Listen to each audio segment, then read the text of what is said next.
Pledge of Allegiance.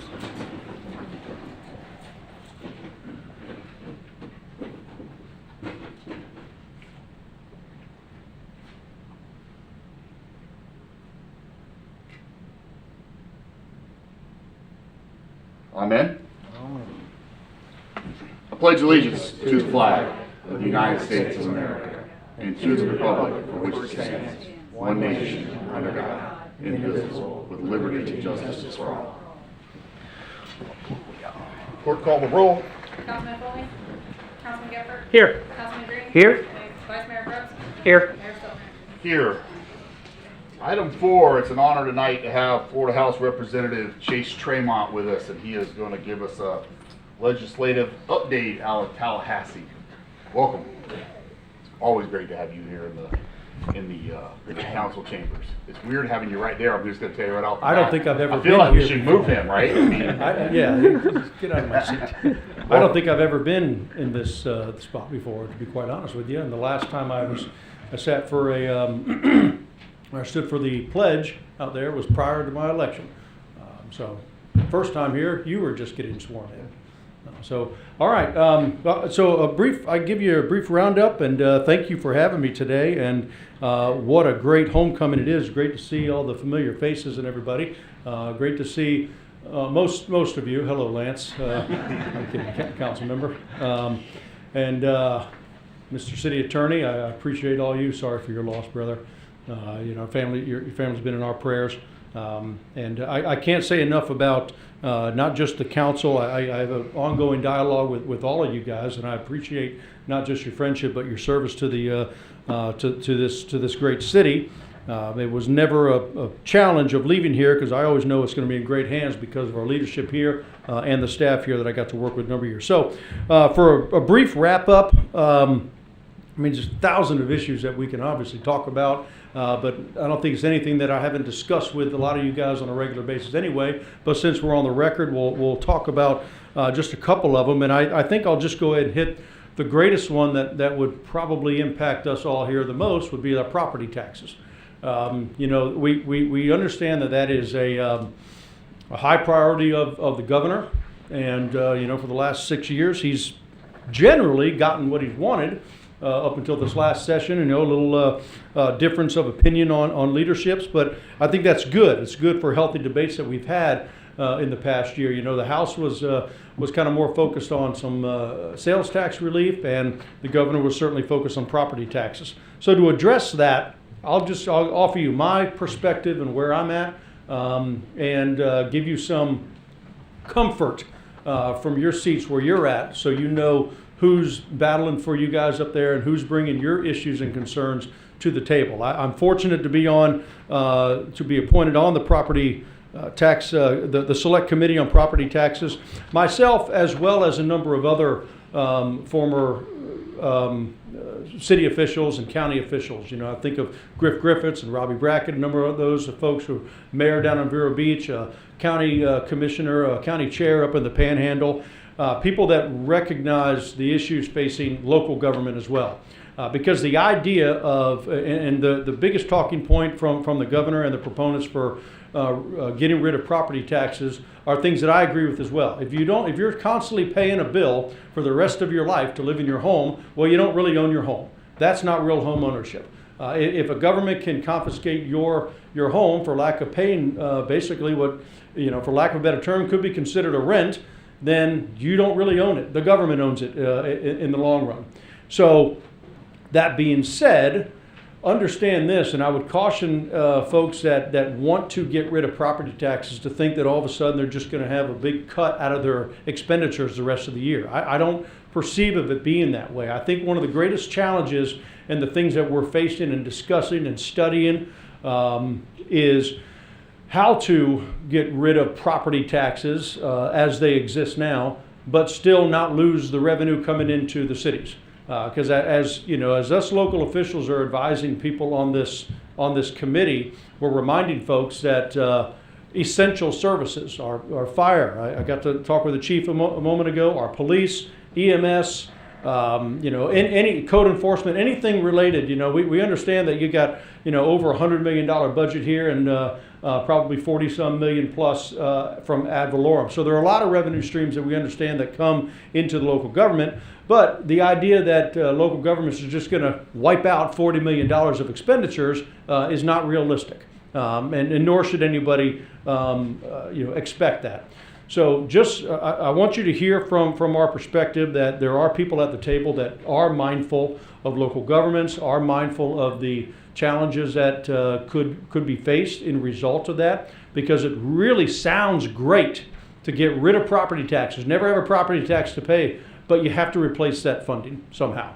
And unfortunately, you know, Mayor, you and I have talked about so many times, and I know people, you know, love home rule, but unfortunately you have a lot of bad actors out there with other cities and counties are being very abusive with their tax rates and with their expenditures, that unfortunately good cities like ours get caught up in the crossfire when you're trying to rein some of those folks in. So there's a lot of there's a great concerted effort to try to bring tax relief to working families who are trying to own their home. At the same time, there's enough folks up there that have sat in your seats as well that are going to be mindful that we can't interrupt the local the services that the locals not only need but demand, frankly.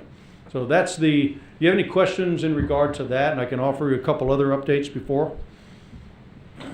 I'll just say I think you hit the nail on the head. I think that's the question, right? It's that, like you said, the tagline of eliminating that sounds great. I don't think anybody would argue that. It's how do you replace that revenue in a fair and equitable way so that it's not hurting, especially my biggest concern is whether or not it would hurt our seniors the most.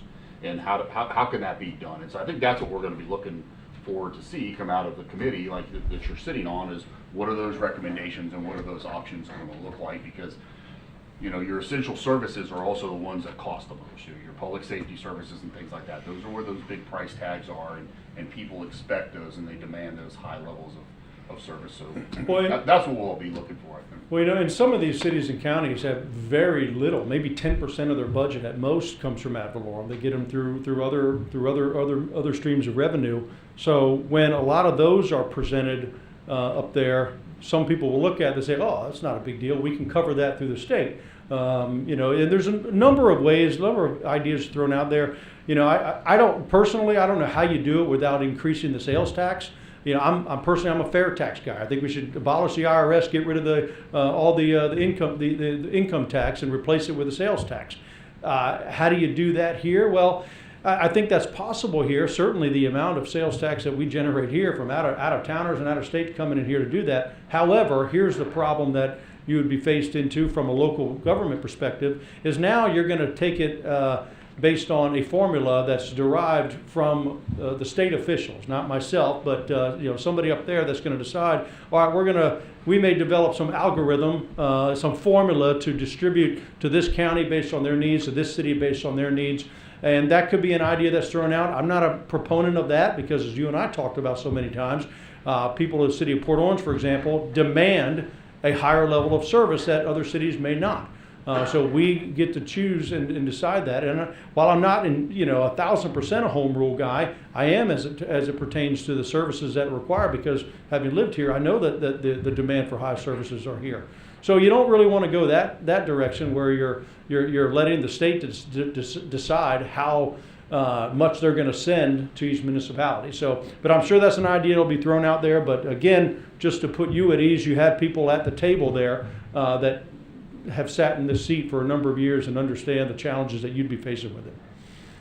And the only other thing I would just mention, I think we talked about it briefly, all of these guys weigh in on this. One of the things that I would really like to see the state invest in as the discussion is going along is the state to build a model.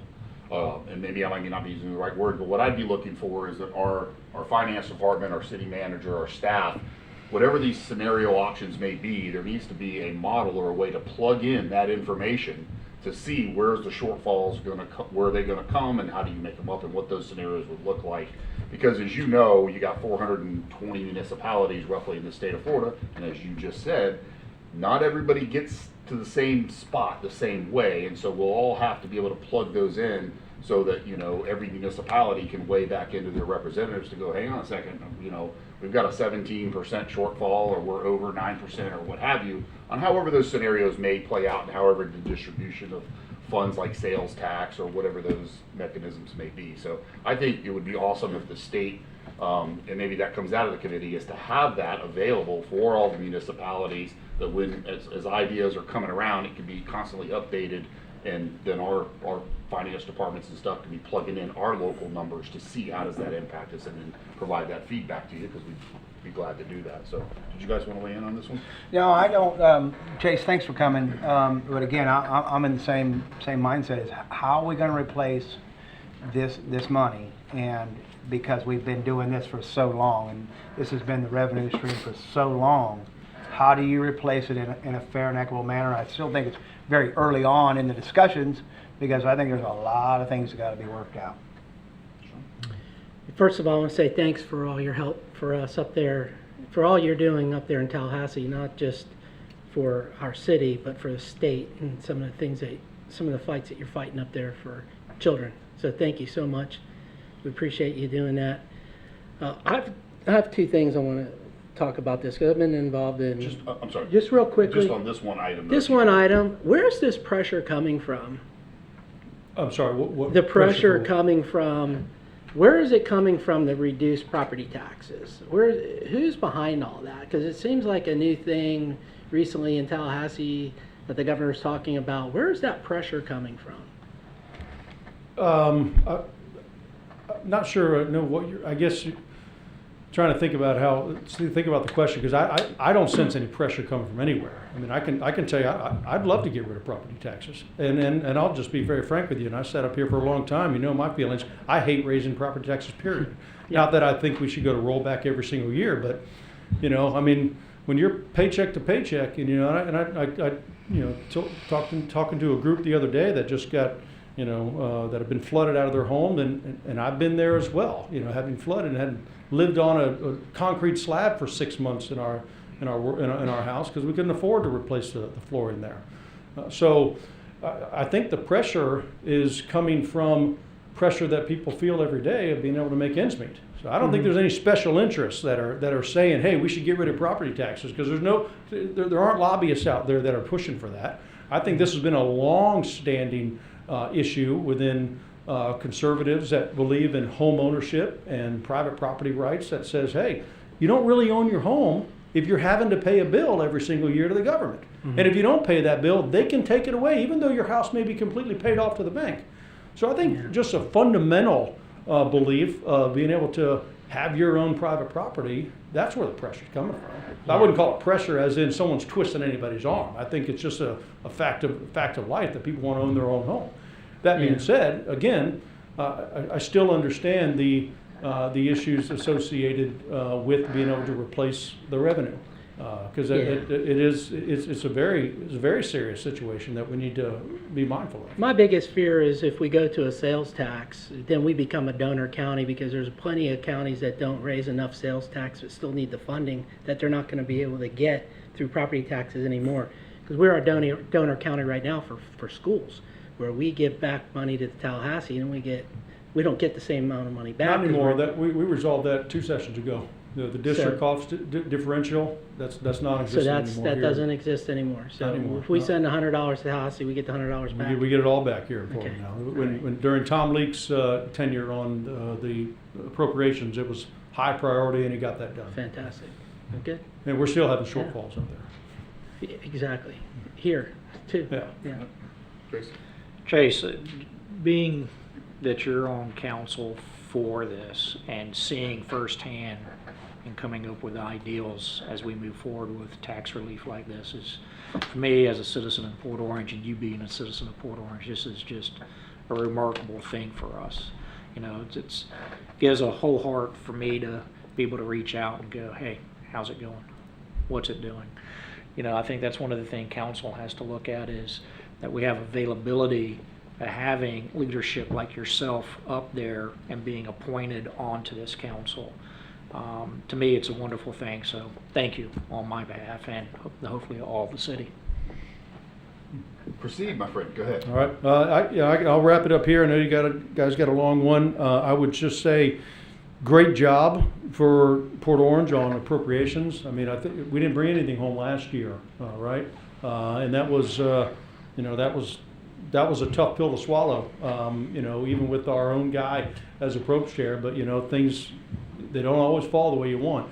But the amount of times that you guys, as council, as staff, has been up there, I can tell you that goes a tremendously long way. We in every city in District 30 that asked for funding received funding. Very proud of that. We only had one veto, and that was in Ponce Inlet, but they still got money for a different project. So when you're when you're asking, number one, when you're asking for very easy projects to fund, which is always going to be stormwater, and my conversation with you guys asked for that. That's easy to fight for. And when you do that, plus having the record of accomplishments that you do with the funding, it's just an easy sell. So, and you should be proud, Port Orange, because I think we brought back for the city of Port Orange more than any city in the county.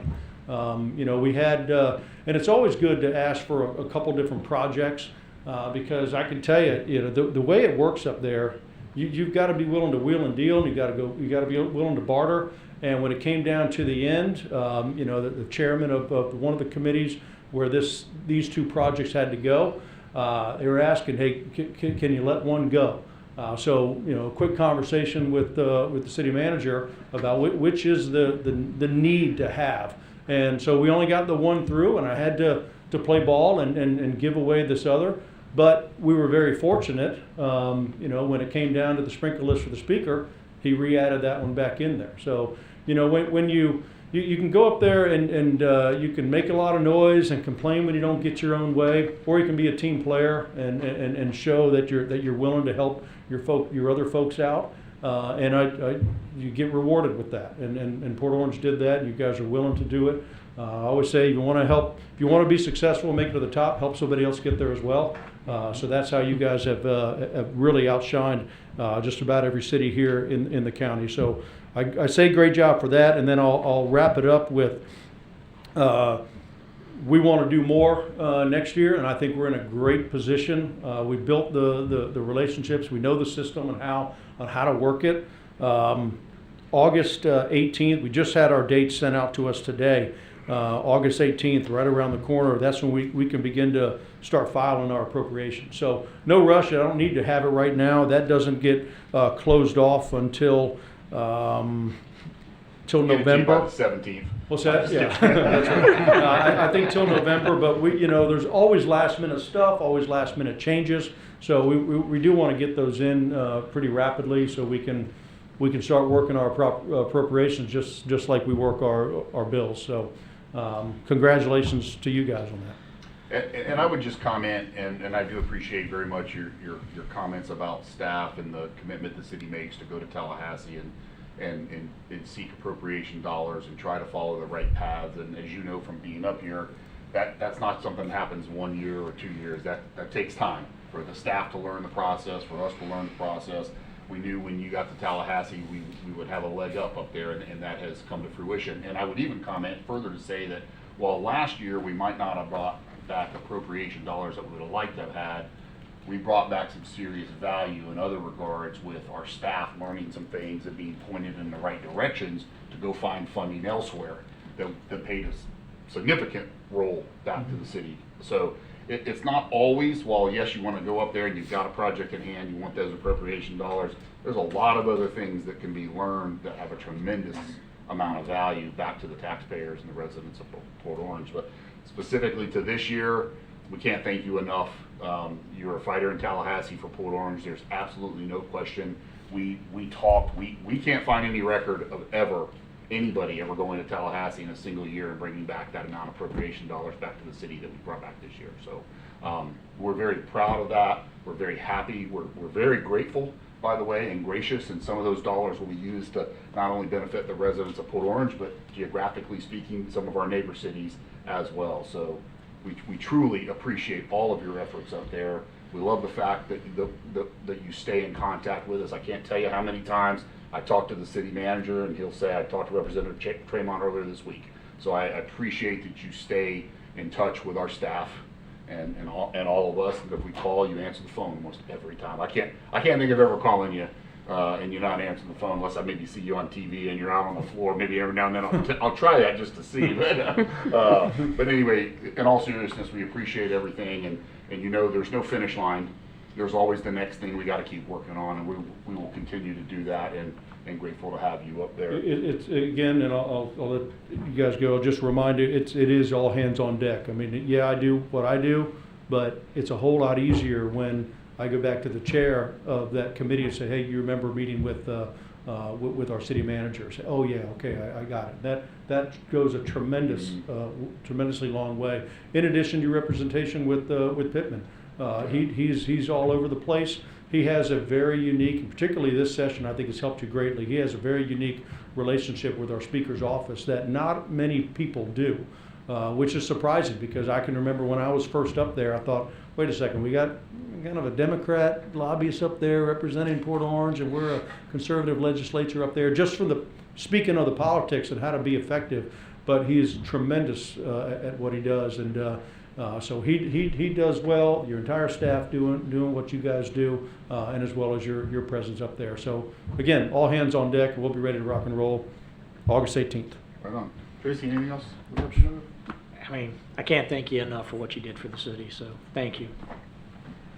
John? No, good job. Thank you. Appreciate you. Thank you, sir.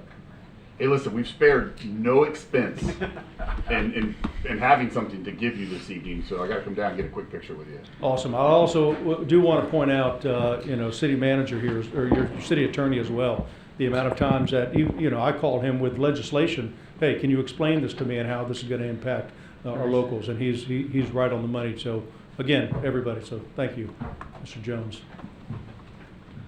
Thank you. Thanks, sir. Yes, sir. Here's the picture there with you.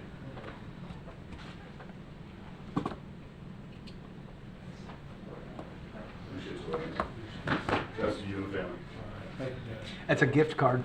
It's a gift card? There's no money on it though, but it's a gift card. It's just the card. Hey, that jersey you brought me though, that hangs proudly. Pretty nice. You want to speak to what's hanging in your office real quick for folks that don't know? You guys presented me with a really nice Port Orange jersey with a name on the back and number 12. It's really beautiful plaque, so I'm very grateful. Port Orange, I see the city of Port Orange every time I walk into my office. It is a one-of-a-kind memento in your office, isn't it?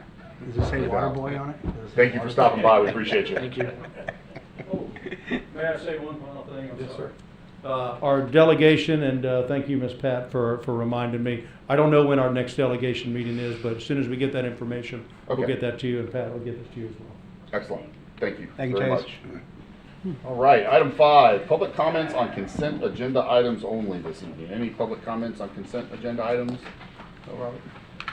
Seeing none, I will take a motion to approve consent agenda items 6 through 9. A second? No, I can't make it. I got somebody's got to make the motion. I'll make a motion to approve the consent agenda. I'll second it. I have a motion and a second. Let's see, I think we do have a resolution. Call the roll. Yeah. Councilman Gephart, Yes. Councilman Green, Yes. Vice Mayor Groves, Yes. Mayor Stiltner. Yes, 4-0. All right, now moving on to, we are going to switch hats here and go to the Eastport CRA. And let's see, Eastport CRA, the chairman on that one is going to be Councilman Gephart. Take it away, my friend. All right. Do you need to recess the current meeting now? We just did. Okay, I call the regular meeting of the Eastport Business Center Community Redevelopment Agency to order. Can you please call the roll? Lance Green, Here? Jonathan Foley, Scott Stiltner, Here. Vice Chair Tracy Groves, Yes. Chair Sean Gephart. Here. Are there any objections to the notice of this meeting? Hearing none, this meeting notice is accepted. Do I have a motion to approve the minutes of the March 18th, 2025 meeting of the Eastport Business CRA? So moved. Second? Okay, roll call, please. Lance Green, Yes? Scott Stoner, Yes. Vice Chair Tracy Groves, Yes. Chair Sean Gephardt. Yes. Item number 3 is a resolution number 2501 Eastport Business Center CRA Tax Increment District for year 2026 operating budget. Can I have a motion to approve item number 3, resolution number 2501? Move to approve resolution number 2501, approving the Eastport Business Center CRA Tax Increment District fiscal year 2026 operating budget. Thank you. Can I have a second? Second? All right, we have a motion on the floor and a proper second. Any comments from the CRA members in reference to this? I have none. Hearing none. Any public comments in reference to this? Yes, sir. Come on up and introduce yourself. John Cameron, 1873 Corpash Lane. A drive through Eastport. Doesn't seem like very much is happening. A lot of empty lots. I know the city manager kind of gave an update in the discussion the last meeting, but I'd like to know if anyone's actively advertising it as being available. Are we recruiting? Our representative just talked about Avalorum. We had a discussion about Avalorum. It'd be a nice way to offset and develop that to bring in more tax money to ease the burden on the residents. We've got other parcels that are available outside of the CRA. On Williamson, for example, the old Radar building. So I'd just like to hear from you in this session if it's being worked and if there's any progress being made. Thank you. Thank you, John. Any other comments? Do we have an opportunity to discuss that? Does anybody have any comments from the No, I mean, again, and I think this is one of the things that we're talking about earlier was this CRA down here at Eastport has a fund balance or a balance of around $900,000, and that money can be allocated for several different things. And one of the main things I think that, and I talked with Wayne about, was incentives to get people to come and build in here, and that money can be for things like permit fees, turtle fees, whatever it takes, and even advertising, getting to get this property filled in. But there is monies for expenditure that can be for advertising or things like this. So, yes. Mm-hmm. Tracy, anything? I agree with Councilman Green. You know, we have a plus side on that, and I think that should be actually looked forward to in Eastport as far as getting people in. You know, we talked about the turtle situation a couple weeks ago, Mm-hmm. and if we can use some of that for the proceeds to offset that, that would be a great way to be able to move the properties. Yeah, it's a, my thought on it is it's a very unique area. And I don't think it's something that you just go out there and throw a cast net, so to speak, and hope to drag something into the area. It needs to be something that fits the area, fits our area very well, fits our community very well, doesn't provide, it doesn't result in creating a lot of demand on infrastructure or services and things like that. I know that the property in the area is on the radar for our Chamber of Commerce. When folks reach out to them looking for property areas, it's also on the radar for the Greater Daytona Chamber of Commerce. We've had economic development committees that will come in from time to time and reach out to the city manager's office or community development with regards to different stuff like that. So it does get looked at, and over the course of the years, we've seen some really good businesses come in there, and we've seen some great concepts that sounded really good, and then when they got down to it, it just wasn't going to work out, and that's fine too. So. But there are a couple of new businesses going in there right now, and Yep. there's some other companies that are investing in there down there. The company that I'm with right now is getting ready to build a new building down there, and that client's looking to do several different properties down there. Mm-hmm. I think I spoke with that person at the chamber event that they're very excited about coming over here. Mm-hmm. I think one of the biggest challenges that most of the commercial realtors in this area have is having ready-built things. There's people that want to be here, but they don't have the horsepower financially to go ahead and build from the ground up. So it takes that unique company that has the financial ability to go and do it. Borrowing money to do that right now is a lot more expensive than it was 3 years ago. So there's the market fluctuates with interest, and if we had buildings already built there, they'd probably be occupied. But we're not gonna build real estate to rent it, hopefully. We Right. gotta let someone come in, see the value in it. I know that the long-term plan is to work on Spruce Creek Road and making it easier for trucks to get in and out of there and help with some of the flow there. We talked about that today. It's just, but there is some interest. It's not dormant. There's some things going on, and it just, like I said, it takes someone with that right. For one, there's a lot of people that need something bigger than what they can actually fit in Eastport, believe it or not. And you're seeing a lot of that going on out there on I-495. You're seeing local companies expanding into that region and building and operating out of there. We don't have that space there, so it takes that unique, kind of smaller version company to come in and have the ability to go ahead and build the building and operate out of that. So, and that's a challenge for every location. All right. If nothing else, can I go ahead and ask for the vote to approve? Do you have a This motion report? second on the floor? Yes. Call the roll, please. Lance Green. Yes. Scott Stelter. Yes. Vice Chair Tracy Brooks. Yes. Chair Sean Gifford. Yes. All right. Any further business to be brought before the members of the Eastport CRA? There being none, I will adjourn this meeting and pass the gavel, the invisible gavel, Ceremonial. right back to you. I'm gonna send it over to Councilman Green to open up the town center CRA. How's that? All right. And with that being said, I will call to order the regular meeting of the Town Center CRA. Clerk, could you please call the roll? Jonathan Foley. Sean Gifford. Yes.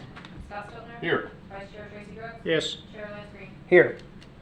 Are there any objections to the notice of the meeting? Being none, the notice is accepted. Can I get a motion to approve the minutes of the August 21st, 2024 meeting, the March 18th, 2025 meeting? So moved. Second? I have a motion and a second. Can we call the roll? Sean Gifford. Yes. Scott Stelter. Yes. Vice Chair Tracy Brooks. Yes. Chairman Lance Green. Yes. All right. Item 3 is a resolution number 25-01 of the Port Orange Town Center CRA Tax Increment District for fiscal year 2026 operating budget. May I have a motion? Move to approve resolution number 25-01, approving the Port Orange Town Center CRA Tax Increment District fiscal year 2026 operating budget.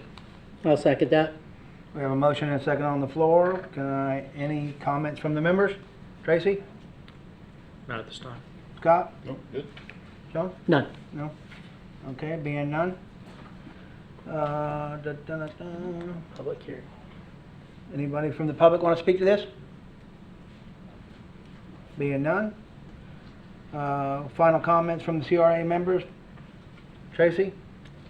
Okay. Scott? No. So the only thing I have to add on this one is that it has no fund balance on this particular CRA, but it also has no debt. So the debt finally got paid, I guess, and so what is being collected is paying off the debt as we go. So that's a definite positive. Outside of that, obviously we all know we got some work to do down here in this particular in this CRA. So, but with that being said, any final comments? No other comments? Any further business to be brought before the members of the Port Orange CRA? Call the roll. Did I call the roll? Okay. I call the roll for the vote, please. Sean Gifford. Yes. Scott Stelter. Yes. Vice Chair Tracy Brooks. Yes. Chair Lance Green. Yes. All right, any further business?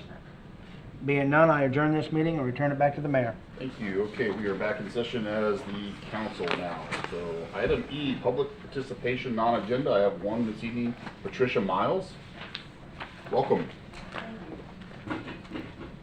You got here early to sit in the front. I love it. Well, I wanted to beat the rain. All right. I'm hoping we still have time for you to do that. Well, I Right. brought my umbrella, All so right, that's perfect. another. Anyway, my name is Patricia Miles, and I live at 1508 Eureka Palm Drive in Port Orange, Florida.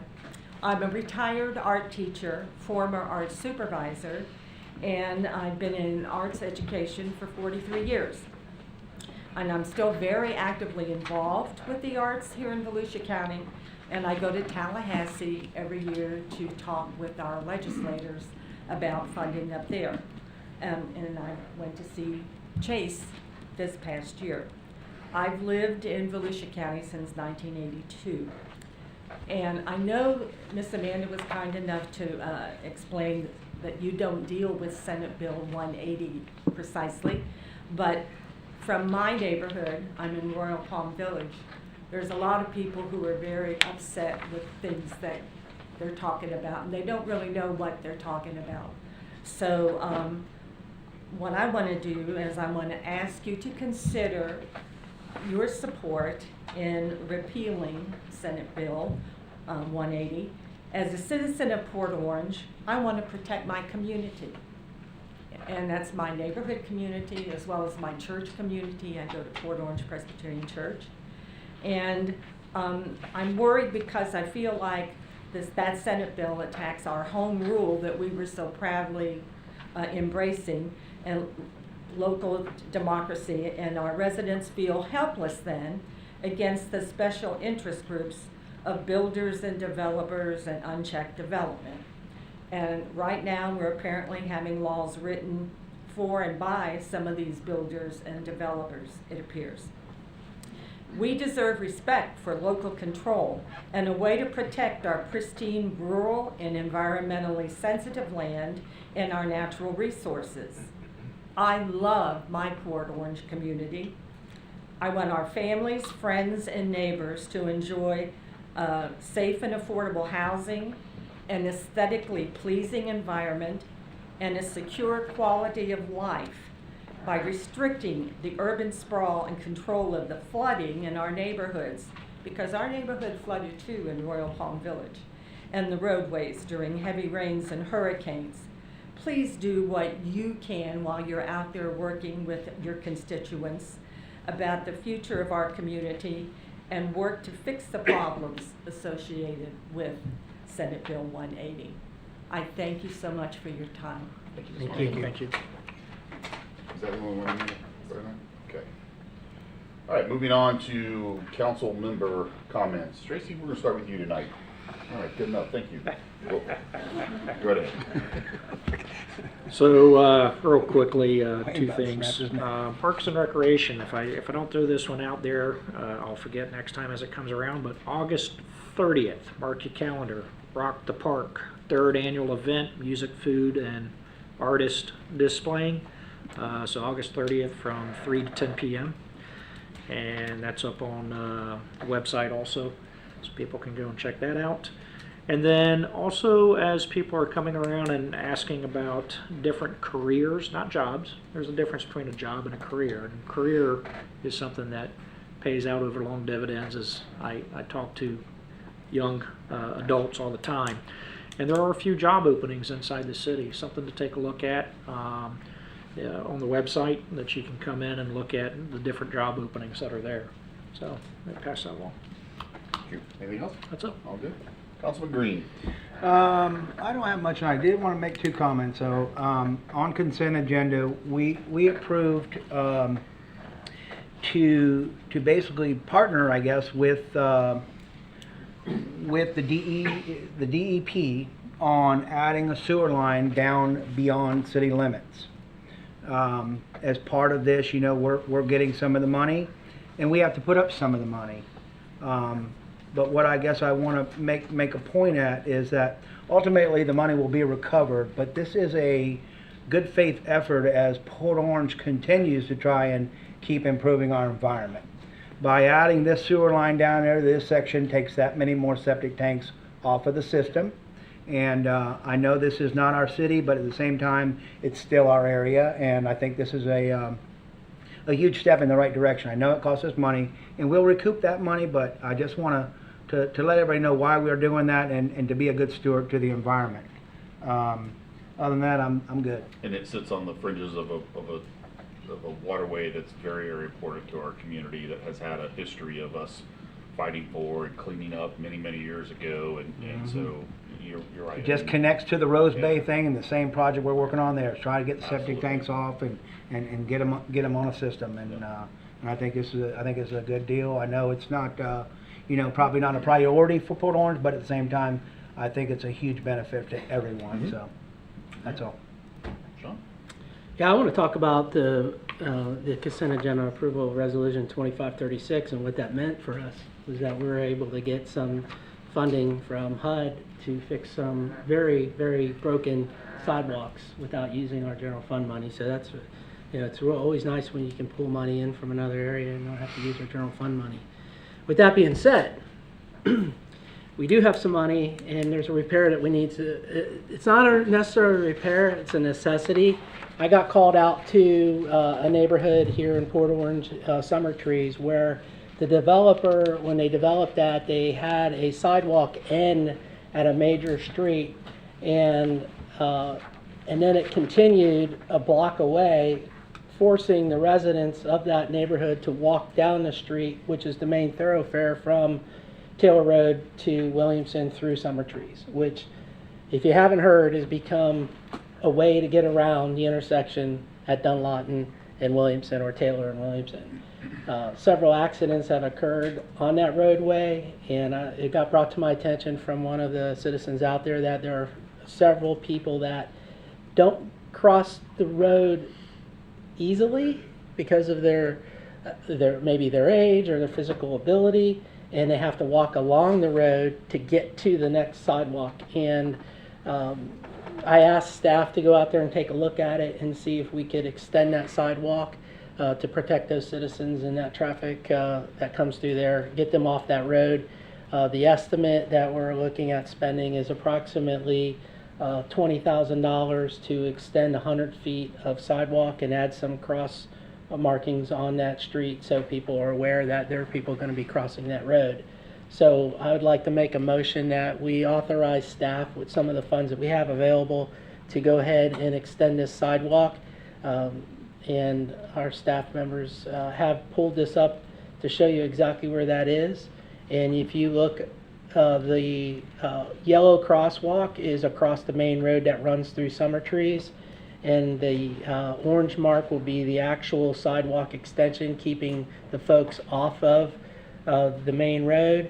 And then you'll see another crosswalk that connects it then to the existing sidewalks there. So basically you have an existing sidewalk that ends, and then they have to walk down the road, and then they get back on a sidewalk. So we're asking funding to allow that to happen in that neighborhood before someone gets hurt. So I would ask that we bring this back on an agenda item. If we're gonna make a vote on a $20,000 project, I think we need to give council the opportunity to go down and visit the site, talk to the city manager. As far as sidewalks go, we all know we are way behind on sidewalks. So $20,000 is $20,000, and there's a lot of sidewalks that have been waiting for years to get repaired. A long, long time. So I'm not saying there's not a need here, but this is the first I've heard of this at all.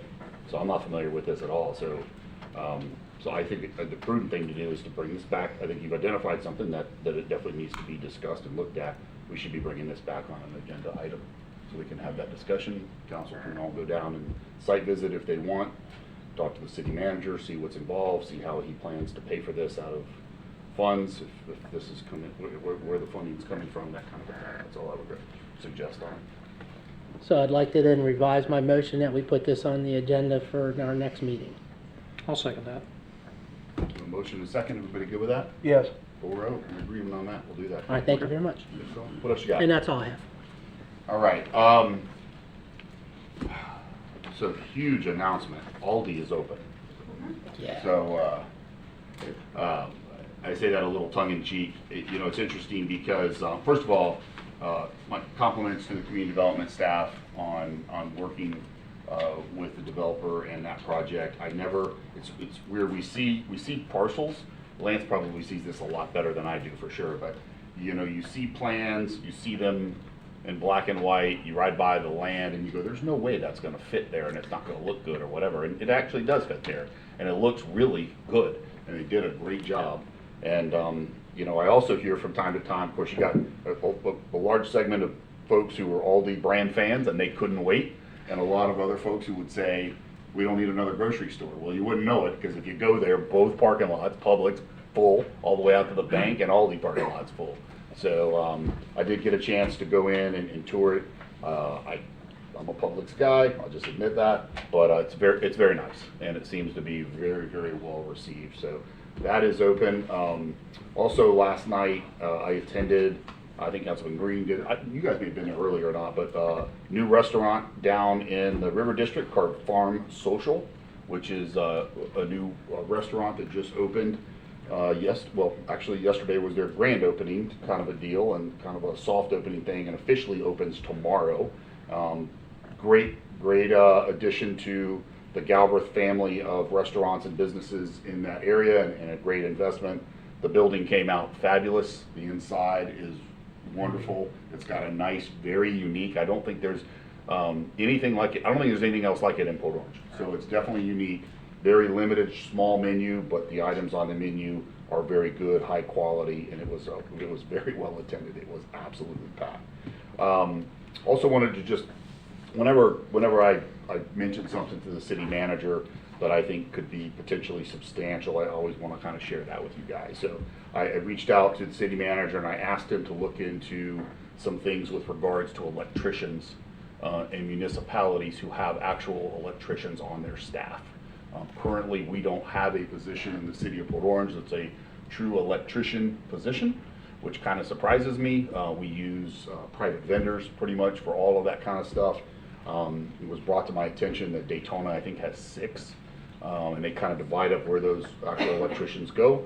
So that allows for a lot faster reactive response to certain things. But I don't know that it's a good fit for us. You know, we're a different city than they are. It may or may not be a good fit, but I've asked the city manager to kind of look into it, see how this could be utilized. Would it allow us to do things quicker on a reactive base when short things pop up, as opposed to having to reach out to a vendor to say, hey, we got this problem, when can you get there? And they're saying that we can be there next Tuesday or a month from now or what have you.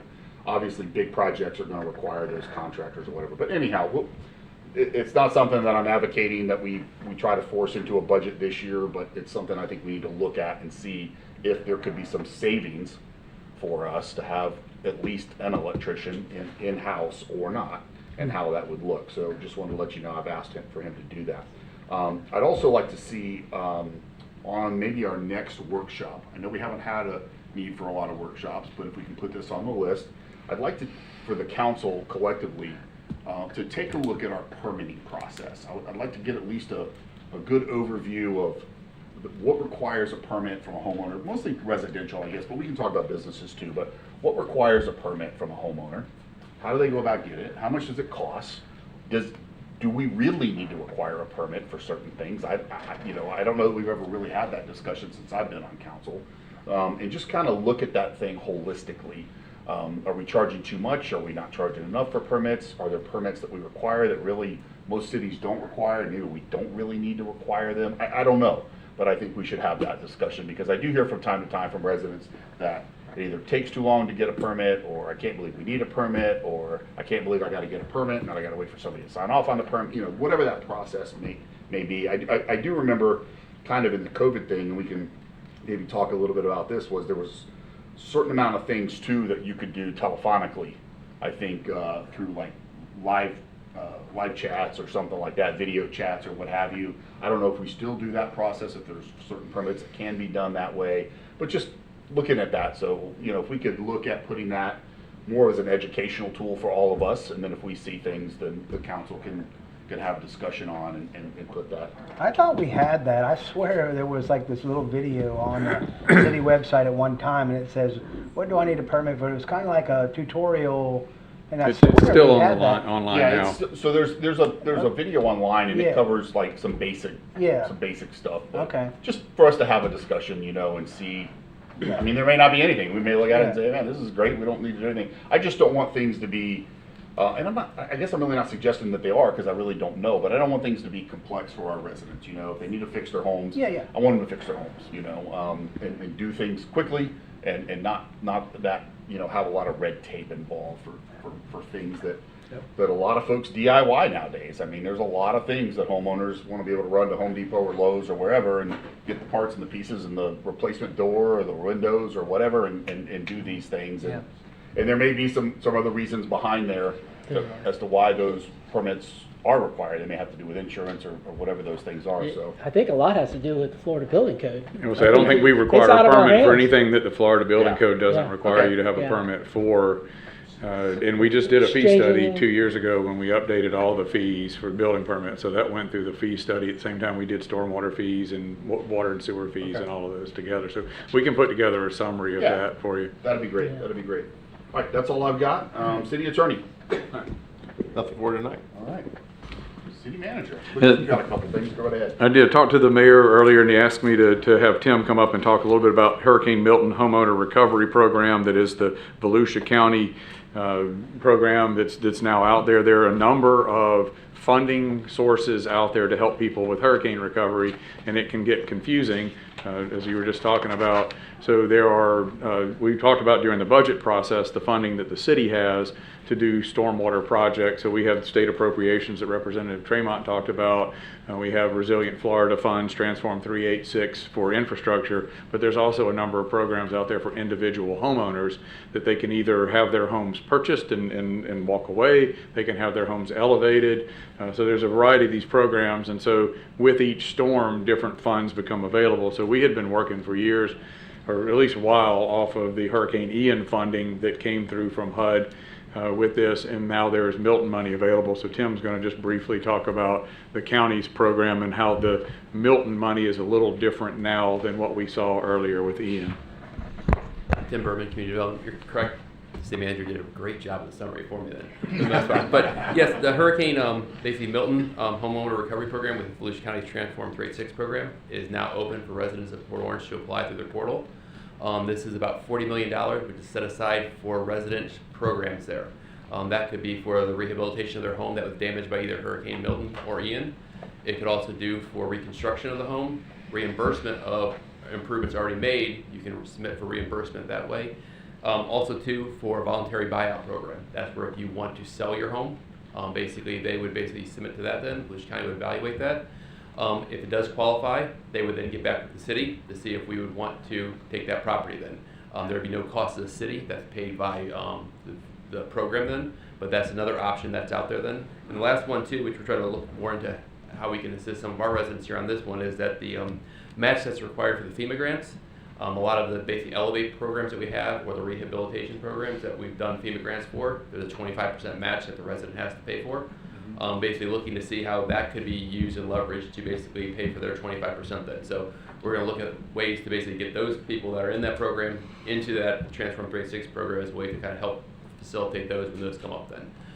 We basically will be putting a link on our website to make sure that people get to those links at Volusia County, because that's the key to contact their staff for the information on that and get to the portal since it's their account there. But we want to make sure if residents come on our website that they automatically get that information so they can get to Volusia County to apply for that then. The way the grant funding will work is basically the low income will basically be the where it'll be there, so the lower the income, and basically I think, you know, if it's with residents, seniors, and younger children then, will take priority then. So that's how they'll kind of evaluate the programs when it comes in then. Are there any fundamental differences between the funding from Ian and the funding from this? Or is it very similarly structured? Very similar structure. Okay. So the key thing here is to make sure residents know that it is similarly structured, but it is two different things. And so just because they looked at the Ian funding or looked into it, this is something totally It's different, separate. yeah, different new set of money then, and it can be for if you were damaged in Ian or Milton still, you can apply for it then. Okay. So it's for Ian as well? Yes, damage from either storm. Okay, and the 40 million, is that for Port Orange? No, that's for Volusia County as a whole. Were they This not program given applies. 150 million? Was What that- was I the believe amount of money I that believe the came Milton in? one was around 133 million, and they did a certain percentage was going to go toward the homeowner recovery program then, which is about 30%, which is $40 million. The other additional money will be used for city infrastructure projects. That would come out later on in terms of a portal opening. There'll be more information on that later on then. Okay. The only thing that opened up right now is the residential recovery program portal, which is about a little over $40 million then. Okay. All right, thank So you. specifically Thank to you for the clarification. individual homeowners Yes. is the 40 million. Awesome, good. Right. Yep. Lance, anything, any questions on it? Tracy? Sean? Nothing? No. Thank Thanks, you. appreciate you clarifying on it, of course. Manager, what else you got? The only other thing I had is, so at the next meeting coming up, I know that you, when we finished the budget discussion and set max millage, we put it to 5. We didn't give you the specifics on how we were going to get to 5. At the meeting on the 19th, under my comments, I'll bring back to you and I'll provide some information in the package too that'll show you how to get to 5, and potentially if there's a desire to go to the existing millage, the 4975, how we would get there as well. So that meeting, what we would hope is that get council direction at that point, so that when we come in September, we know what millage you want us to put for voting on that night. So we're not, we've had your direction on where you want us to be, so that we're set for that, because there's a lot of numbers to be calculated that night. We want to make sure we got everything right and all the lines are in the right spot, so that there's no issues or errors in submitting the budget number. So I'll bring that to you at the next meeting. Anything else? Yes, sir. Can I say one more thing? Go right ahead, jump in. So, I was gonna bring something to you on September 19th, but to see how tonight's vote went for the $20,000,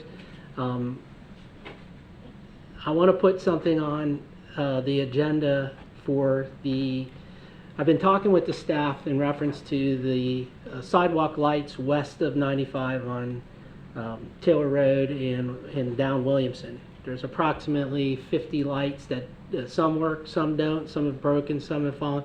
They've gone ahead and got some pricing in reference to what it would cost to replace them and bring them. They're all separated, by 100 feet to code. So all we would be doing is replacing the lights, and that number is over about $115,000. So I was going to bring that to us next meeting, but knowing that you would probably want it on an agenda, I'd like to make a motion that we put that on the agenda so they can bring that to us as well. Someone help me out so we can Second. discuss it. So we have motion and a second. So here's what I would suggest. And again, all great ideas, all things that we need to look at. But I think what we need to do is we need to get the budget wrapped up. We need to look at all of the funding that we have available to us in our reserves, and we need to decide how we're going to allocate this, because you can't do everything, and there's only going to be so much money. And so, I've already had a conversation with the city manager. We have a massive amount of stormwater projects that are going to take a lot of funding and a high priority.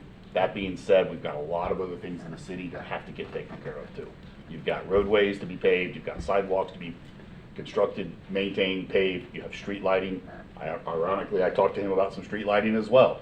That's one of the issues with the electrician. I don't want to have to hire a private vendor company to come out and tell me there's an electrical problem if I've got an in-house person that can shorten up that whole process and get us caught up faster. So I think holistically, we need to have that discussion to say, okay, where are we comfortable as a council to set our reserve funding minimums and maximums, and then see how much money does that allow us to have a broad discussion to say, okay, we want to put this percentage into stormwater projects, this percentage into catching up on road paving, this percentage into catching up on street lighting.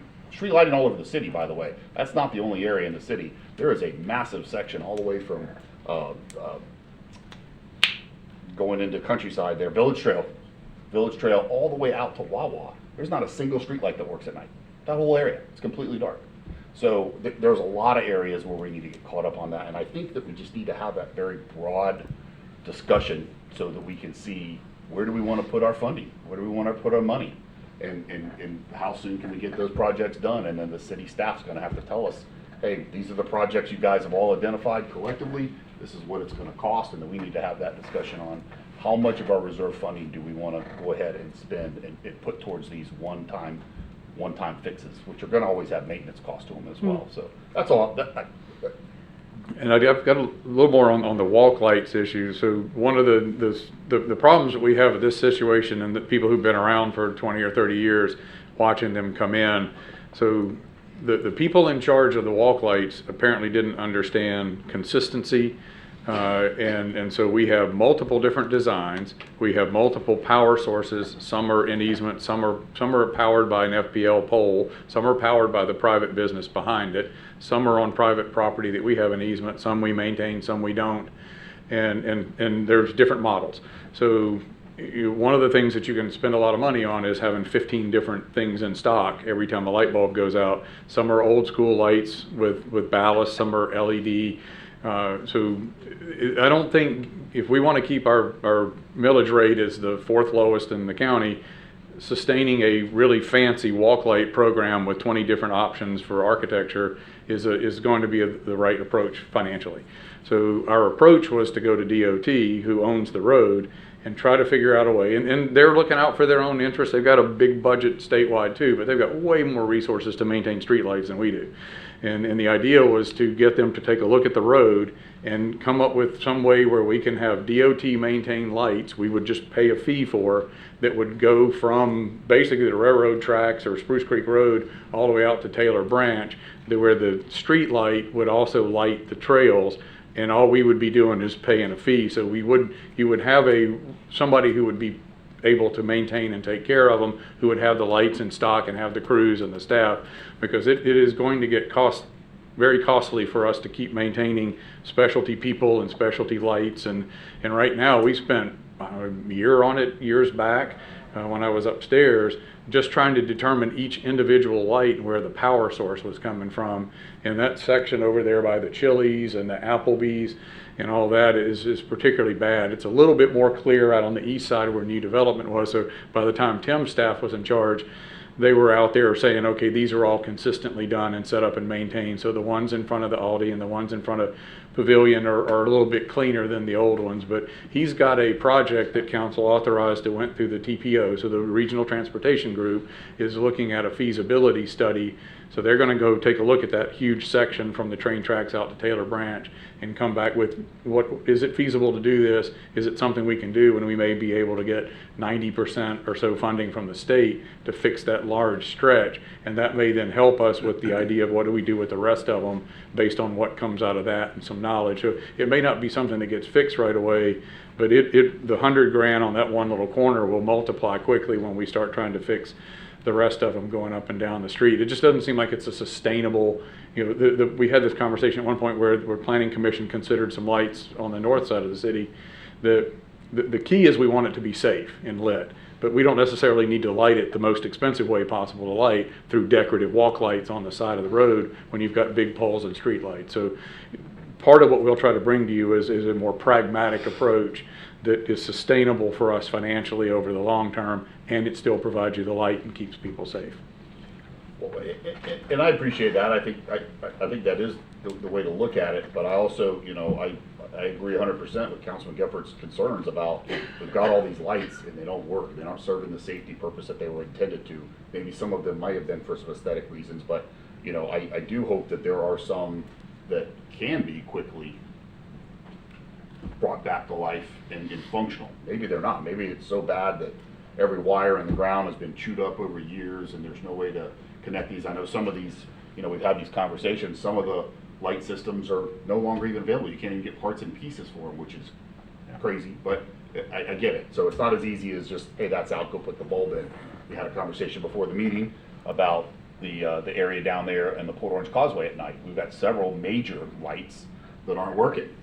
They got to order special LED lights for them. It's not as easy as just running down to the supply at Public Works and hopping in a bucket truck and going up there and changing the light. But it is dark in some places down there, really, really, really bad. It needs to get lit up. So I just think that collectively we got to prioritize the funding, because the danger is that when you just say, okay, this is something I want to do and it's $100,000 and we put it on, that means something else has to get bumped out of the budget that was already approved to get done, or we have to add that funding in there and budget to do it, or we take it out of reserves.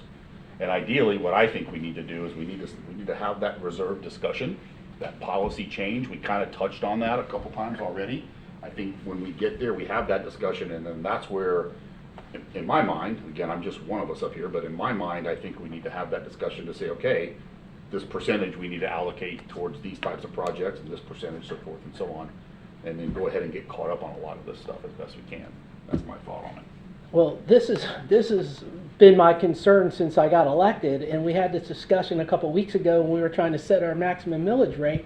We couldn't even get to what the staff wanted. We went all the way down to 5. Now, you know, things, I keep hearing, oh, we don't have the money, things can't get done, we keep putting it off. That's not the way to run a city. If we need the money, then we need to raise the money. And if we have it in reserves, we need to spend it. The excuse that, oh yeah, well that's been broken forever and that's been broken. I'm tired of hearing that. That is unacceptable. You couldn't run a business that way. And this is a business for the citizens that pay taxes for the things that need to be done.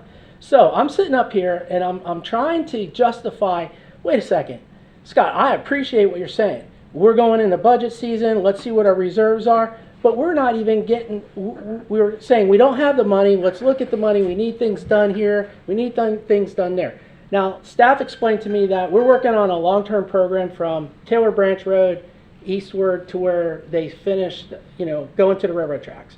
And whatever happened in the last couple years from in that area with the higher lights and the way they work, they're beautiful. If we could run that all the way down to Taylor Branch Road, we wouldn't need sidewalk lights. We wouldn't need that constant maintenance, because actually I was paying attention to the ones west of 95.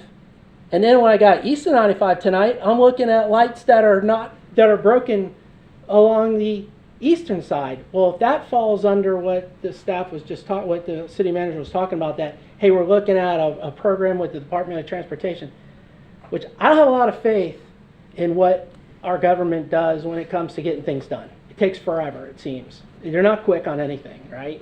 And I respect the Department of Transportation, and there's not enough people for the project. They got 10,000 projects going on with 6,000 people.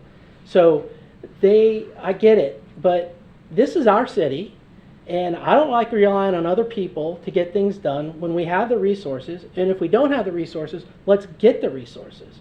And this is a real problem that I have with going back to the last meeting, talking about our millage rate, getting ready to go into our budget season and setting what our millage rate's going to be to raise money to get things done. And now we're talking about that.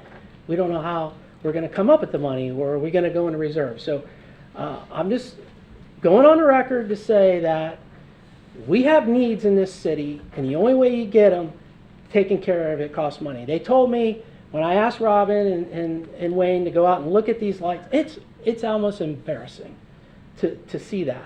And to find out that it's $100,000. Well, if we don't have $100,000 to fix 54 lights, we have a bigger problem. And that's why I want to get it on the agenda. I want to talk about it. Now I'll wait. I'll play the game and wait. But you got to understand where I'm coming from when it comes to raising money. And I'm just talking about $100,000 of lights. I'm concerned about keeping employees. I'm concerned about competitiveness. I'm giving my city manager and our staff the tools. That's what I'm concerned about. And I don't want to hear we don't have the money. That's what I'm saying. So what I'm going to do is I'll withdraw my motion for tonight. I'll navigate through the budget season, and then I just want you to know that something's got to be done. Things got to change. It's just unacceptable. And so just if you could, The for good the news record, is every year you will get an opportunity to make a motion to raise taxes as much as you want to make them. And if the support is there, you'll be able to do that and generate that funding. I hope that we have enough money in reserves where we can reduce our taxes, because honestly, I don't want to be looked at the guys who's raising taxes. What I'm trying to do, and I don't like the term raising taxes, I like funding what needs to be funded. And I don't want to hear I don't have the money, because that's what I've heard. We don't have the money. Well, we don't have lights that work. How many lawsuits do we have for people tripping on sidewalks that are broken? That's a problem. Why are they broken? Are we walking over a broken sidewalk every time? We don't have the money. That's what I hear. And I've heard this for a very long time from not you guys, the people that have been on this council. So I got elected for a reason, and that's to take care of things. Believe me, I'd love to cut taxes. I have to pay them as well. So I'm not wanting to, I just want to fund our city's needs. So sorry to go on that tangent. No, it's okay. And basic fundamentals of government is a budget process. Yep. So we can do whatever we want. We got to put it in the budget, and we have to set the millage that achieves the budget. That's how it works. Yep. Now, from time to time, you're going to have reserve funding. We anticipate having some of that this year, and we anticipate looking at our policy that's going to free up some funds. And then collectively, we have to decide where to put it. Do we put more into sidewalks, less into lighting, more into lighting, less into sidewalks? Whatever those things are, we have to have that discussion, and that's what we'll be charged with. And And then that's we a- put money into sidewalks and we put money into lighting. And we try and figure out how to do that the most, Right, the and that's most the- economic way. That is the discussion. And then when maintain 'em. You know, if you have $10 million in reserves, and your policy is to keep it at 7, and that means you have 3 million, you have 3 million. You don't have 3.5, you have 3 million. And so you have to figure out, well, what can we do with 3 million to check the boxes and get some of these things Yeah. checked off? And that's just how it's gonna work. Okey-dokey. Good? Yeah, thank you, thank you. Councilman Guthrie withdrew his motion, but we have a second on the floor from Councilman Green. I withdraw my second. Withdraw the second, all right. Thank you. Wayne, can you just give us, not tonight, but let us know how soon we can get that discussion on an agenda or a workshop? Because I think it's really important to all of us. And collectively, we need to have that policy discussion on our reserve position.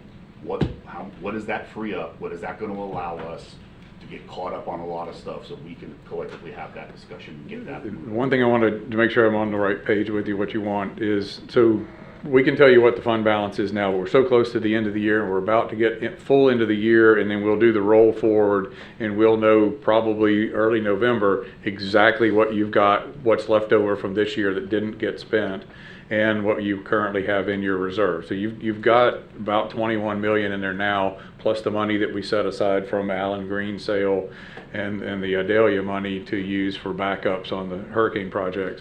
But we can give you all of that plus this year in November, and then here's your total, here's where you want to be, and we can identify a series of projects that you can prioritize for us.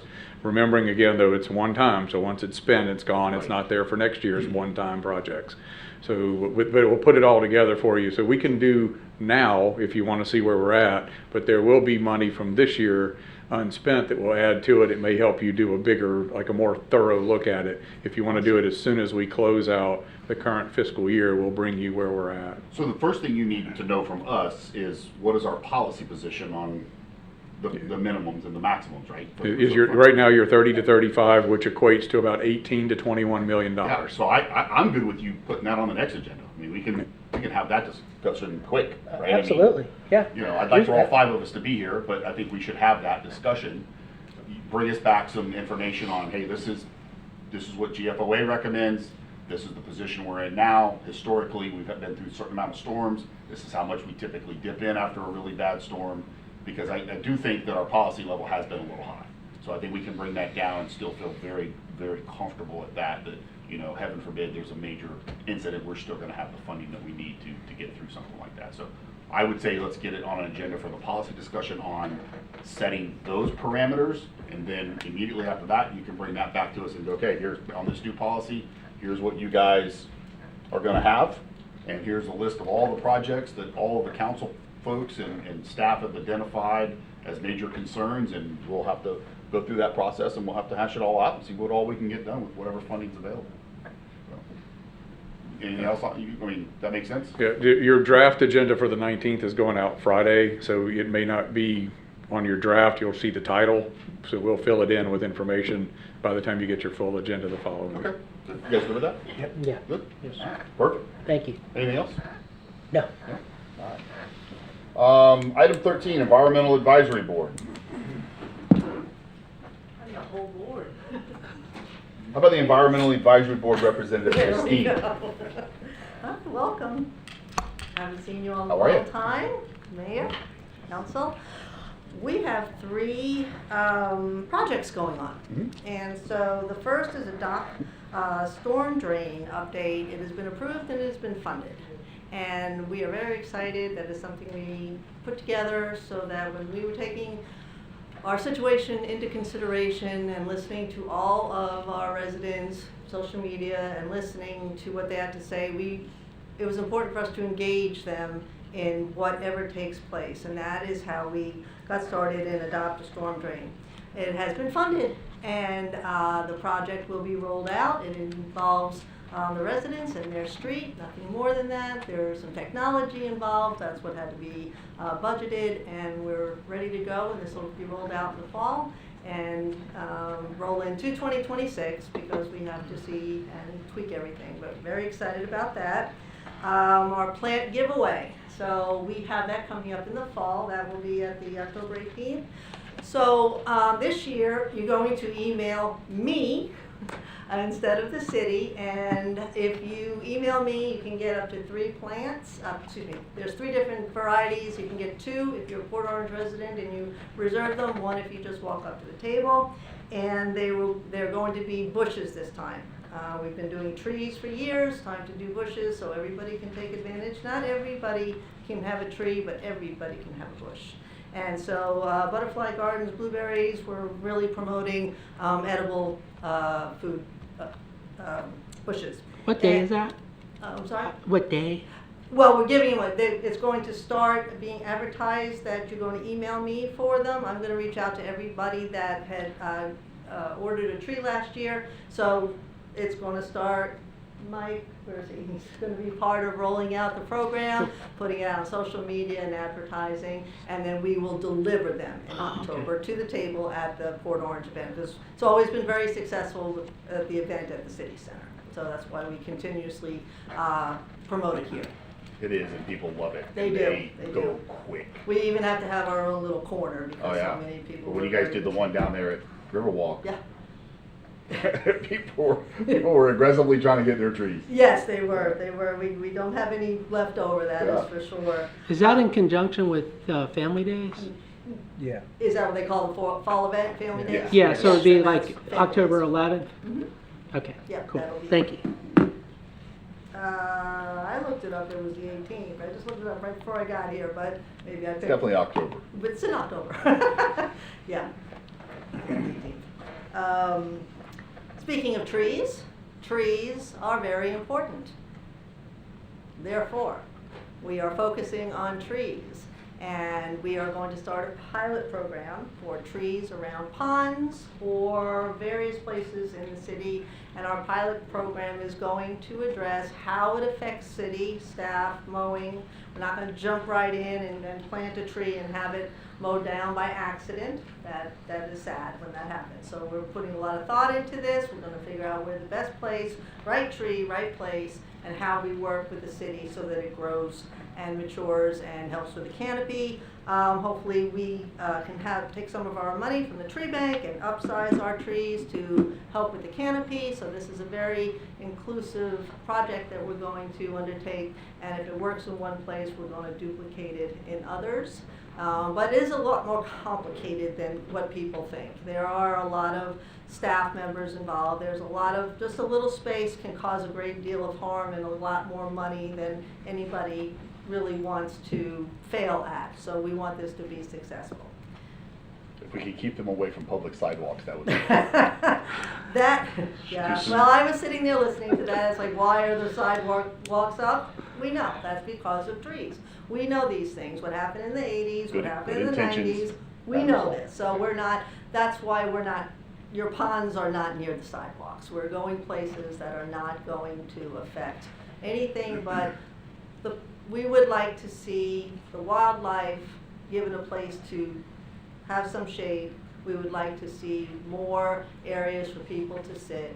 And our biggest complaint in this city is that stop taking down the trees. We know that, we hear you, we're working on that, but right tree, right place. And so it's a continuous project, and our projects have rolled out. We've had the support of the community, of the council, especially of our city manager and staff. They've been just great, always coming back with the best processes. And so teamwork, and Tracy knows we get things done, don't we? Absolutely. And so this year, this is where we're at. We're very excited so that when we focus on the people, when we focus on our area, and we focus on creating the best outcome, that is where we succeed. That being said, we need more people for our board. We love having people come to our meetings, and we need people that really want to help us get these projects rolled out. People that just take, it's once a quarter, we have an hour meeting, but look at all we accomplish in that amount of time, and that's because of all the teamwork. I think probably that Family Days event's a great opportunity for you guys to recruit folks as well. Yeah, You get a lot of face time there. Just to clarify, it is the 9th through the 12th, so the 11th on Saturday. Yeah. Okay, all Okay, right, so all right. somebody Yeah. fix that. On their website, I'm looking at it right now. That's what came up, so absolutely. All right, any questions? Anybody? Good work. Thank you very Thank much you. for coming tonight. Appreciate seeing you all As again. always. Thank you. Bye-bye. Item 14, second reading of ordinance number 2025-17. An ordinance of the City of Port Orange, Volusia County, Florida, amending the Land Development Code, Chapter 16, relating to local government regulation of home-based business to ensure consistency with compliance with recently adopted state legislation amending Section 55.955 Florida statutes limiting local government regulation of home-based businesses, providing for repeal of conflicting ordinances, severability, and an effective date. Can I get a motion to approve ordinance number 2025-17? So moved. Second. We have a motion and a second. Any comment from council on this one? Second reading. Any comment from the public on this one? Back to council. Call the roll. Councilman Geckler? Yes. Councilman Green? Yes. Vice Mayor Grubbs? Yes. Mayor Stiltner? Yes, 4-0. Second reading of ordinance number 2025-18. An ordinance of the City of Port Orange, Volusia County, Florida, amending the Land Development Code, Chapter 20, relating to additional incentives related to permit fees and mitigation for wetlands, trees, and gopher tortoises for targeted businesses, providing for repeal of conflicting ordinances, severability, and an effective date. Can I get a motion and a second for approval of ordinance number 2025-18? So moved. Second. We have a motion and a second. Any comment from council? Second reading on this one also. This is what we were talking about earlier about incentives for economic development.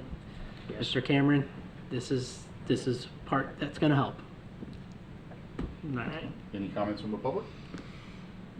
And back to council. Call the roll. Councilman Geckler? Yes. Councilman Green? Yes. Vice Mayor Grubbs? Yes. Mayor Stiltner? Yes, 4-0. Item 16, City Council Committee Report from the Police Pension Board, Councilman Lance Green. Actually, I didn't know this was going to be on the agenda, but we did have a special meeting. The person who was the actuary passed away. He's been a long time service of the Port Orange Pension Board, and he passed away. With that, we made a motion and we made a movement to go with a person who was his partner. And the firm that is his partner. So we made that approval and made a decision to move on with an actuary who is very familiar with Port Orange already. So Good. that was basically the only action we had at this meeting. Yeah, Mr. Little had been the actuary for the pension board as long as I can remember.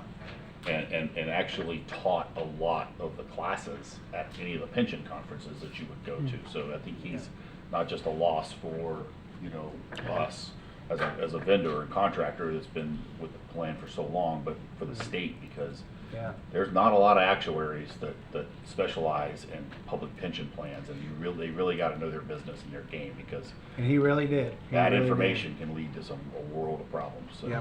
So that was the only action on that. all right. Anything else to come before us tonight? Yes, sir.